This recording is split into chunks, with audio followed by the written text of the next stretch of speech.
আজকে আমি water resistant মেকআপটা নতুন শিখেছি, তাই 2 দিন ধরে প্র্যাকটিস করেছি। আজকে আমি তোমাদের সামনে এটা প্রুফ করে দেখাবো। আমার তো ভীষণ ভালো লেগেছে, ম্যামের কাছেও আমি সাকসেস হয়েছিলাম, টাচ উড। তো আজকেও তোমাদের সামনে দেখাচ্ছি।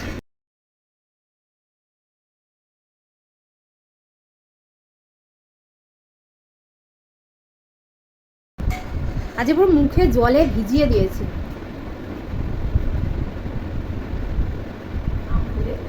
যেটুকু এক্সট্রা যে ইয়ে আছে ব্লাশ, ওগুলো সেইগুলো শুধু উঠছে।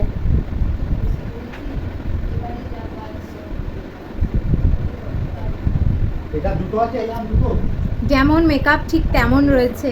বাহ, এই যে এক্সট্রা মেকআপটা, মানে যে এক্সট্রা যে মেকআপ না, মানে এক্সট্রা যে জলটা রয়েছে, সেই জলটা জাস্ট একটু হাওয়া দিলেই শুকিয়ে যাবে। তো দেখো আমার মেকআপটা আগে যা ছিল এখনও কিন্তু তাই রয়েছে।